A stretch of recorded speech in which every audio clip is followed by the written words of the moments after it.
매주 수요일마다 LMC가 진행되고 있는 요즘에 어떤 말씀을 나누면 좋을지 기도하면서 또 주님의 마음을 구할 때 이 디모데전서 말씀이 생각이 났습니다.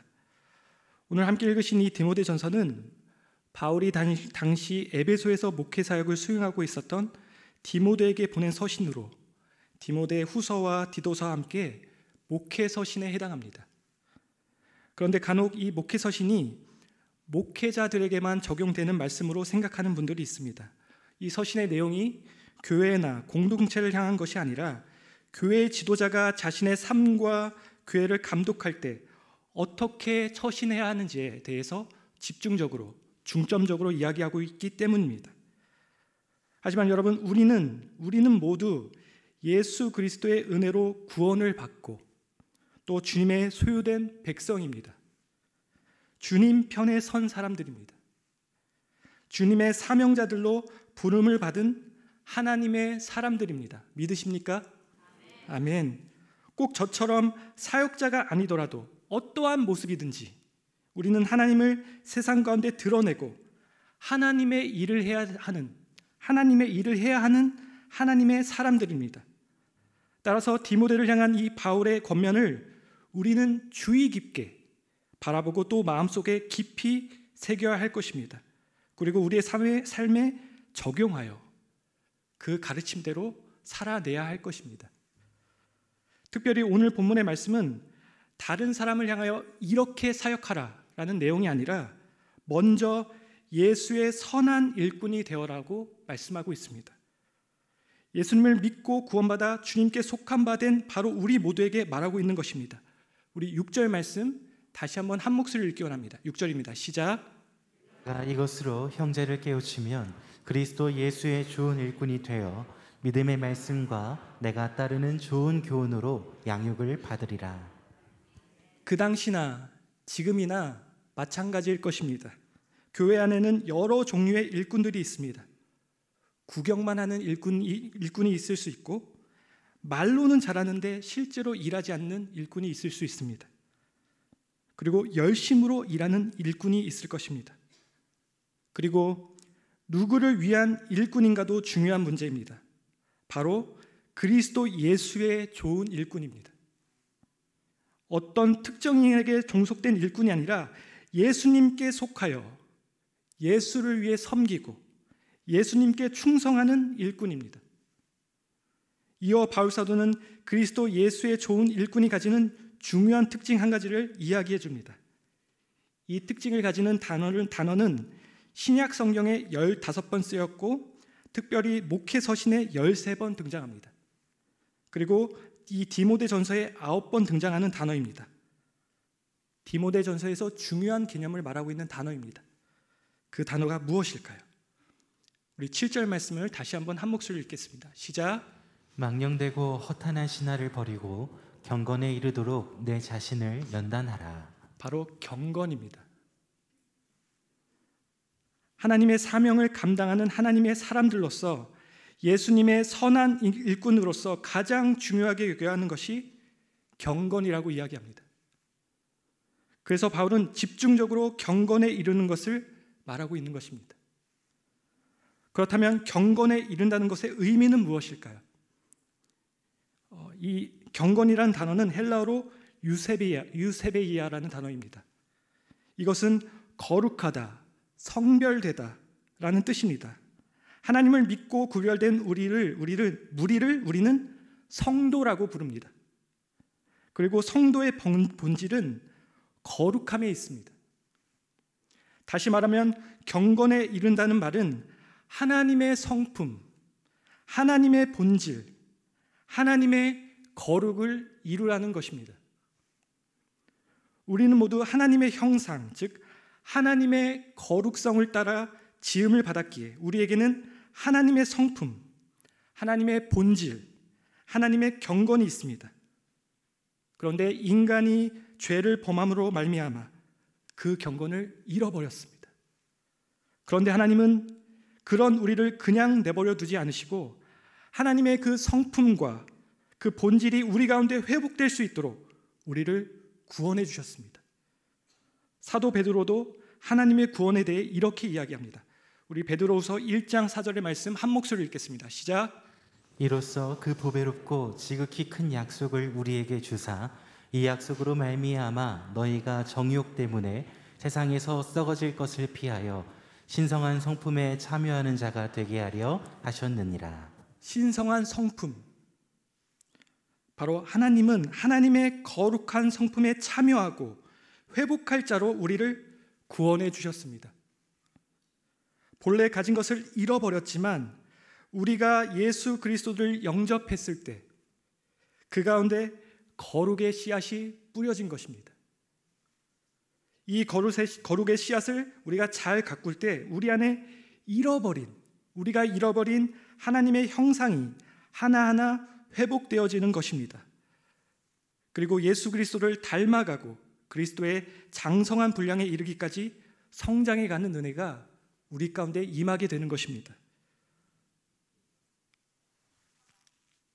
그렇다면 어떻게 하면 우리는 이 경건을 잘 이룰 수 있을까요? 바울은 이 경건을 위해 훈련을 하라고 말합니다.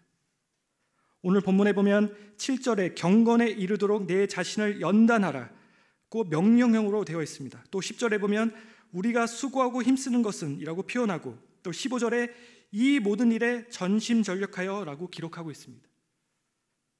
바울은 왜 이런 말을 했을까요? 제가 이 경건이라는 단어가 헬라어로 유세베이아라고 말씀드렸습니다. 이 헬라어 이 유세베이라는 단어는 유와 세베이아라는 단어의 합성어입니다. 유라는 단어는 선하다, 복되다, 기쁘다, 좋다라는 의미를 가지고 있습니다. 우리가 잘 아는 유앙겔리온, 복된 소식, 좋은 소식입니다. 유라고 하는 단어는 긍정적이고 좋은 의미를 지닙니다. 그리고 세베이아라는 단어는 섬기다, 자신이 믿는 신을 두려워한다 라는 의미를 가지고 있습니다. 이 두 단어가 합쳐져서 유세베이아, 즉 경건이라는 단어를 이루는 것인데 선하다, 기쁘다, 좋다와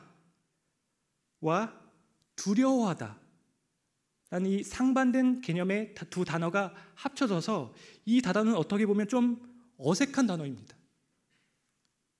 부자연스러워 보입니다. 그런데 여러분, 부자연스럽기 때문에 훈련이 필요한 것입니다. 자연스러우면 훈련이 필요 없습니다. 부자연스럽기에 훈련이 필요한 것입니다. 자고 일어나면 자연스럽게 몸에 근육이 생기면 운동을 할 필요가 없겠죠. 운동하지 않으면 근육이 생기지 않기에 건강한 유체를 위해선 작은 아령이라도 들고 운동을 해야 합니다. 근데 저처럼 이것을 알면서도 운동을 하지 않는 것이 문제죠. 자고 일어나면 그만하겠습니다. 사랑하는 여러분, 거룩하신 하나님, 너무나도 거룩하셔서 두려우신 하나님, 그 하나님을 기쁘고 복되게 섬기고 따르는 경건의 삶도 자연스럽게 이루어지는 것이 아닙니다. 자고 일어날 때마다 자연스럽게 경건해진다면 얼마나 좋을까요? 좀 심하게 말하면 교회에 나올 필요도 없을 것입니다. 그런데 훈련 없이 경건해지는 사람은 없습니다. 우리 가운데 여전히 남아있는 죄성 때문에 가만히 있으면 우리는 하나님에게서 멀어지게 됩니다. 따라서 경건과 훈련은 따로 설명하기가 어려운 것입니다. 경건하기 위해서는 반드시 훈련이 필요한 것입니다. 예수님을 믿은 이후에 내 속에 망가져버린 하나님의 형상을 회복하도록 내가 의지적으로 하기 싫지만 하기 좋아해야 되죠. 의지적으로 나아가야 하는 것입니다. 물론 하나님께서 인도해 주시고 도와주십니다. 그렇지만 의지가 없는 사람은 하나님도 때론 어쩔 수 없습니다. 의사에게 있어 저는 가장 힘든 사람이 치료를 받을 의지가 없는 사람이라고 생각합니다. 고쳐주고 싶은데 낫기를 희망하지 않고 의지가 없는 사람, 경건도 마찬가지입니다. 하나님의 것들을 내 삶 가운데 회복하고자 하는 그 경건의 의지가 우리 가운데 있어야 합니다. 그래서 바울은 훈련하라, 연단하라고 말을 합니다. 그렇다면 우리는 경건에 이르도록 어떤 훈련을 해야 할까요? 두 가지를 말씀드리겠습니다. 첫 번째는 말씀 훈련입니다. 우리 6절 말씀 다시 한번 한 목소리로 읽겠습니다. 시작. 내가 이것으로 형제를 깨우치면 그리스도 예수의 좋은 일꾼이 되어 믿음의 말씀과 내가 따르는 좋은 교훈으로 양육을 받으리라. 바울은 믿음의 말씀과 내가 따르는 좋은 교훈으로 양육을 받으라고 말하고 있습니다. 이 구절을 좀 더 정확하게 번역하면 이렇습니다. 믿음과 내가 따르는 좋은 교훈의 말씀들로 양육을 받으라는 말입니다. 그런데 어떻게 하면 양육을 받을 수 있다고 말합니까? 네가 이것으로 형제를 깨우치면, 내가 다른 사람을 말씀으로 깨우치면 너 자신도 믿음의 말씀과 내가 따르는 좋은 교훈의 말씀들로 양육을 받을 수 있다 말합니다. 여러분, 제가 지금부터 드리는 말씀을 주의 깊게 들어주시기 바랍니다. 다른 사람을 말씀으로 양육하는 사람의 유익은 자신도 그 말씀 안에서 양육되어 그리스도 예수의 좋은 일꾼이 된다는 것입니다. 그런데 우리는 이 말씀의 의미를 잘 파악해야 합니다. 그렇다면 다른 사람을 말씀으로 가르치는 사람은 무조건 그리스도 예수의 좋은 일꾼이 될까요? 그렇지 않습니다. 그렇게 된다고 말한 오늘 본문 말씀에는 중요한 단서가 있습니다. 본문 13절에서 바울은 이렇게 말합니다. 우리 13절 한 목소리로 읽겠습니다. 시작. 내가 이를 때까지 읽는 것과 권하는 것과 가르치는 것에 전념하라. 우리 순서를 생각해서 다시 한번 13절을 읽겠습니다. 시작. 읽는 것과 권하는 것과 가르치는 것에 전념하라. 제일 먼저 나오는 것이 무엇입니까? 읽는 것. 읽는 것입니다. 권하는 것과 가르치기 전에 네가 먼저 말씀을 읽으라는 것입니다. 내가 먼저 말씀을 읽고 그 말씀으로 훈련이 되어야 누군가를 권하고 가르칠 수 있는 것입니다. 하나님의 말씀을 읽고 그것을 묵상하고 그 말씀 속에서 하나님을 만나고 하나님의 음성을 듣고 말씀으로 양육되고 하나님의 말씀으로 세워져 가는 그런 일을 먼저 하라고 바울은 말하고 있는 것입니다. 사랑하는 여러분, 우리가 하나님의 성품을 회복하고 예수 그리스도의 좋은 일꾼이 되려면 내가 누군가를 권하고 가르칠 정도로 하나님의 말씀을 많이 그리고 깊이 읽어야 할 것입니다.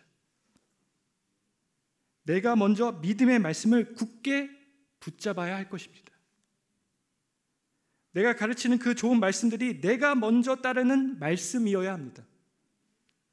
그러므로 그리스도 예수의 좋은 일꾼이 되려면 부지런히 나 자신이 먼저 말씀으로 양육받아야 하는 것입니다. 제가 여러분께 다른 사람을 가르치고 부지런히 말씀으로 양육받으라 말씀드리는 것을 정말 고지고대로 들으셔서 내일부터 나랑 공부합시다 이렇게 하시면 안 됩니다. 그런 분들은 아무도 안 계시죠? 저와 여러분이 먼저 하나님의 말씀으로 훈련되고 그 말씀으로 풍성한 삶을 살아내자는 것입니다. 내가 누군가를 말씀으로 가르칠 정도의 수준까지 말씀을 가까이 하고 읽고 묵상하고 공부하자는 것입니다. 이제 LMC가 조금 있으면 시작되죠. 이 LMC를 열심으로, 물론 지금까지 잘 하셨지만 열심으로 임하시기를 주님의 이름으로 부탁드립니다. 감사합니다. 둘째로 우리는 경건에 이르기 위해서 어떠한 훈련을 해야 할까요? 바로 버릴 것을 버려야 합니다. 버리는 훈련을 해야 합니다. 우리 7절 말씀 다시 한번 한 목소리 읽겠습니다. 시작. 망령되고 허탄한 신화를 버리고 경건에 이르도록 내 자신을 연단하라.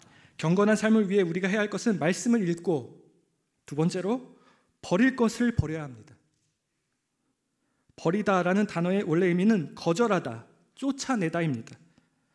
많은 사람들이 경건함과는 거리가 먼 삶을 살아가는 이유, 바로 버리지 못하기 때문입니다. 버리지 못하기 때문에, 거절하지 못하기 때문입니다. 좋은 것을 취하기 위한, 바로 하나님의 그 성품을, 그 형상을 회복하기 위한 행동은 내가 가지고 있는 것, 내가 꼭 쥐고 있는 것을 내려놓고 버려야 하는 것입니다. 비워야지만 채워질 수 있는 것입니다. 베드로 전서에는 특별히 고난당하는 성도들에게 삶의 여러 유혹과 어려움을 당하게 될 때 이렇게 권면합니다. 베드로전서 2장 1절과 2절의 말씀 우리 한 목소리 읽겠습니다. 시작. 그러므로 모든 악독과 모든 기만과 외식과 시기와 모든 비방하는 말을 버리고 갓난아기들 같이 순전하고 신령한 젖을 사모하라. 이는 그로 말미암아 너희로 구원에 이르도록 자라게 하려 함이라. 순전하고 신령한 젖, 즉 하나님의 말씀을 사모하기 위해 먼저 정리되어야 할 행동이 있습니다. 그것과 어울리지 않는 악독과 기만과 외식과 시기, 비방들을 버리라는 것입니다. 오늘 본문에서도 사도 바울도 경건하기 위해서 버려야 될 것이 있다고 말합니다. 그것은 망령되고 허탄한 신화입니다. 신화는 말도 안 되는 이야기들, 서로 수다 떨고 이야기할 때에 넘쳐나는 모든 거짓된 속임들입니다. 행복하려면 내 생각이나 가치관, 태도가 바뀌어야 되는 것이 아니라 물질만 있으면 돼. 그리고 내 앞에 나를 성가시게 하는 이 문제만 해결되면 다 괜찮아. 성공하려면 무엇을 하든 상관이 없어. 인생은 짧으니 남는 것은 쾌락을 즐기는 것뿐. 이러한 모든 것들이 허탄한 신화라는 것입니다. 사랑하는 여러분, 하나님의 약속과 말씀보다 더 중요한 것은 없습니다. 믿으십니까? 하나님의 약속과 말씀보다 다른 것이 더 중요하다고 말한다면 그것은 우리가 걸려 넘어질 수도 있는 거짓말입니다. 사단의 속임수입니다. 이러한 거짓된 속임을 분별하고 거절하고 버릴 수 있는 우리 모두가 되기를 주님의 이름으로 축복합니다. 하나님의 것들을 사모하며 또 체험받기 원한다면, 그 경건에 이르기를 원한다면 우리 모두는 세상의 것들을, 주님보다 앞서 있는 모든 것들을 버려야 합니다. 버리시기를 주님의 이름으로 부탁드립니다. 저도 잘 못 버리는데요, 우리 함께 버리기 원합니다. 이제 말씀을 마무리합니다. 제가 청년국 사역을 할 때 어떤 자매에게 이런 내용의 쪽지를 받았습니다. 목사님, 말씀을 통해 하루하루 무럭무럭 자라고 있는 것 같아 감사합니다. 정말 짧은 글이었습니다. 저한테 잘 보이려고 쓰는 것 같진 않고 정말 진심이 담긴 쪽지였습니다. 읽고 나서 계속 그 글이 생각이 나고 제 마음이 참 좋았습니다. 주님의 말씀을 통하여 자신이 무럭무럭 자라고 있다 말할 수 있는 것 자체가 너무 귀해 보였습니다. 사랑하는 성도님 여러분, 우리 모두는 하나님의 형상대로 지음받은 거룩하신 하나님의 성품을 가지고 있는 존재들입니다. 따라서 우리가 의지를 들이면 하나님의 형상을, 하나님의 성품을 우리 가운데 회복할 수 있습니다. 우리에게 허락하신 그 경건에 이를 수 있습니다. 그러기 위해서 우리는 하나님의 말씀을 더욱 가까이 하고 읽어야 할 것입니다. 아멘으로 한번 동의해 주시기 바랍니다. 감사합니다. 어느 정도의 수준까지요? 남을 권하고 가르칠 정도의 수준까지 말씀을 읽어야 합니다. 그리고 비워내야 합니다. 채우기 위해선 반드시 우리 안에 비워내고 버려야 하는 것들이 있습니다. 하늘의 신령한 것들을 바라며 우리 버리기 원합니다. 아멘. 그리하여 우리 모두의 삶이 하나님의 그 형상을 회복하는 삶, 하나님의 그 성품을 누리며 또 드러내는 삶, 예수 그리스도의 그 장성한 분량까지 나아가는 삶, 경건을 이루는 삶 되기를 주님의 이름으로 축복합니다.